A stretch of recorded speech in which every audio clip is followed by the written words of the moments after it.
today. We are celebrating Youth Day as one of the most distorted and dominant narratives around the 1976 student uprising is a persistent and subtle projection of the uprising as the exclusive initiative of young men.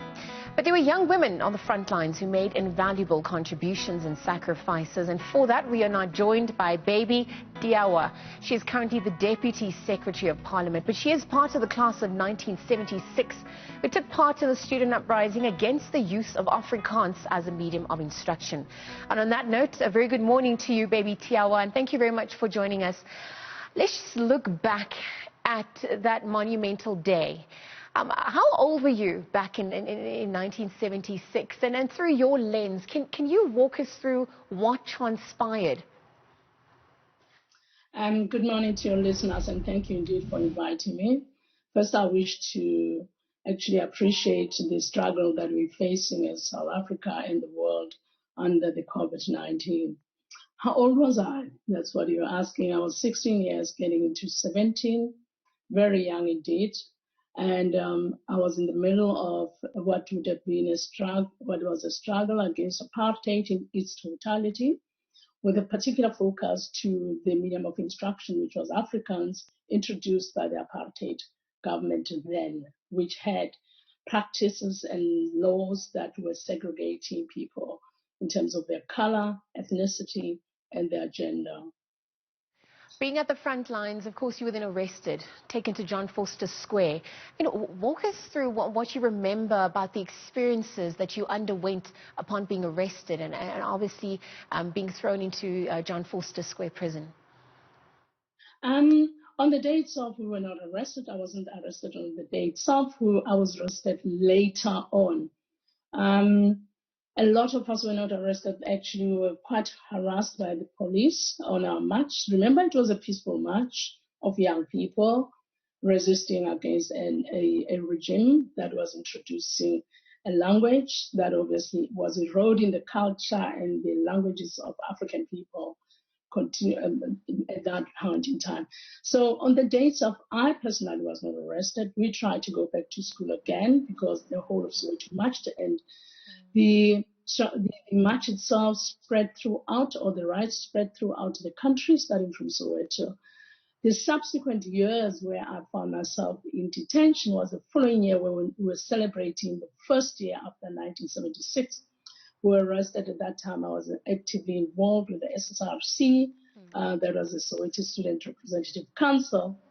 Obviously, when you're a young girl, at that stage, you're thrown into a cell, you're put into solitary confinement, you're subjected to torture for a long time.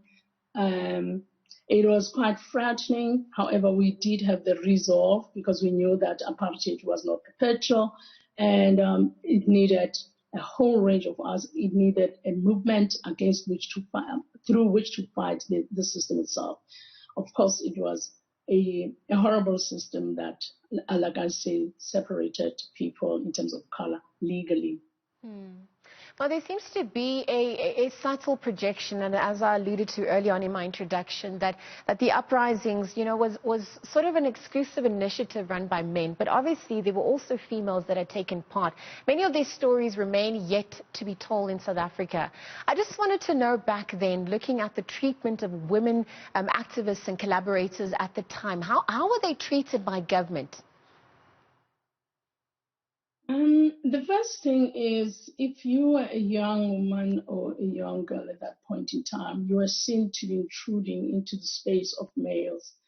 The levels of torture would increase with the view that women would break quicker, and they would confess, and they would reveal their sources or their recruits. So in that space, you would definitely find that there was quite a lot of harassment against women because you were seen to be weaker. But I must say that a lot of women who were in the march, some of those fled the country, and they filled the ranks of the African National Congress and all the movements that were banned then. A lot of those women went into camps that they got trained as MK cadres. So the notion that women were weaker was just a false notion. Of course, during detention, if you're a woman, you stood at risk of being raped, you stood at risk of being harassed, in line with the notion that you were weaker. You were also undermined. I mean, the insults that came across would be that you were just a front for these men, and all of those men are sexually abusing you, or you just almost like a prostitute, if one were to put it like that. But the vulnerability of being in jail was precisely because the first fear is you might be raped. If you're not, you're lucky. And I'm sure a lot of those women would have been raped, and they have stories to tell.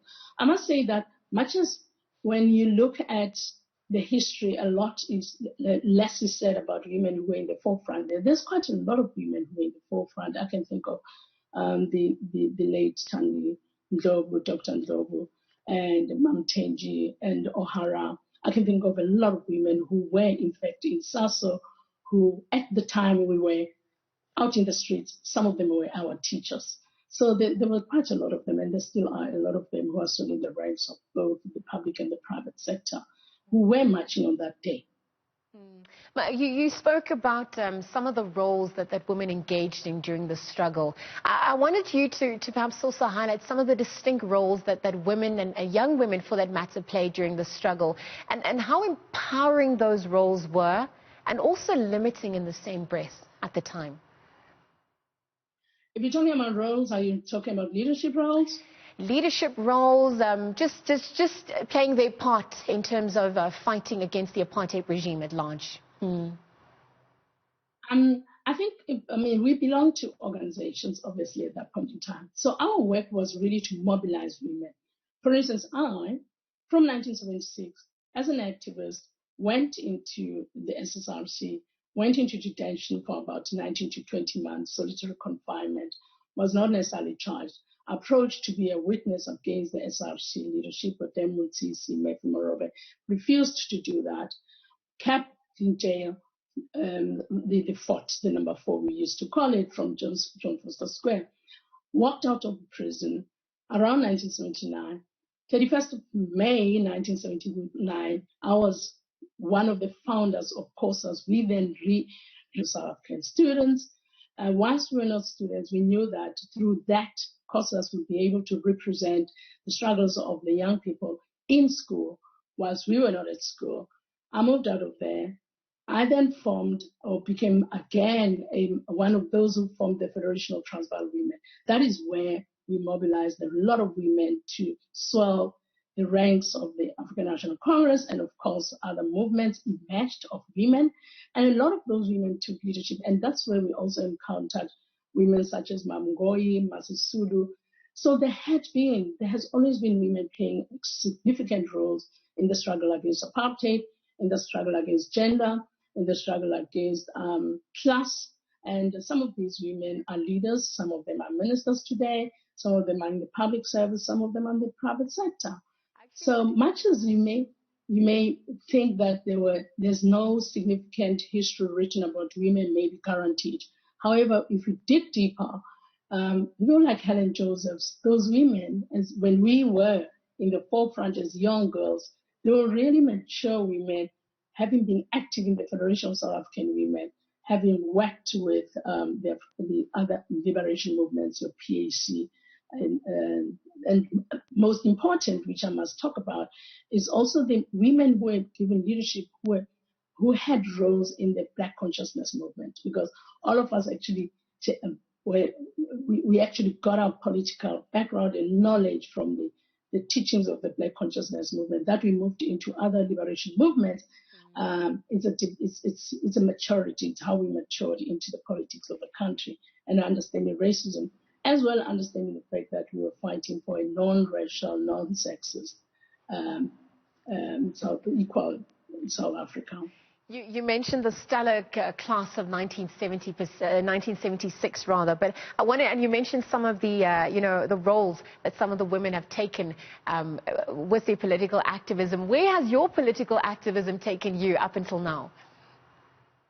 Well, I personally, over time, having worked underground during the underground in the 70s, managed to go back to school in the 80s, finished my matric, quite late in the years, was able to take part to register, pursue my degree, go back to education. And it isn't because it was me. It is primarily because even our leaders at that point in time were encouraging us to go back to school to prepare ourselves to assume roles post-apartheid.